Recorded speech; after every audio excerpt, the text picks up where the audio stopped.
Y yo, que le llamé a la consejería de Pepe Gotera y Otilio la semana pasada, esta semana llamo la de Manolo y Benito.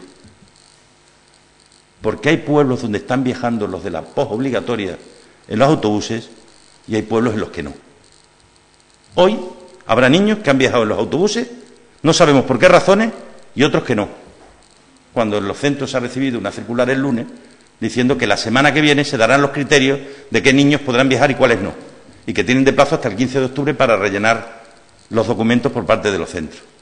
Es la consejería de Manolo y Benito.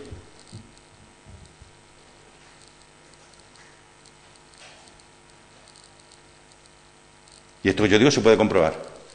Pregunten en Malpartida de La Serena y comprobarán que los niños se han montado en los autobuses. Pregunten a unos kilómetros Higuera de La Serena y comprobarán que no. Los chicos de la posobligatoria. Ese es el criterio, el rigor y todo el cuento chino que nos están vendiendo diariamente. La cruda realidad la sabe la gente perfectamente lo que está pasando. Son unos chapuzas.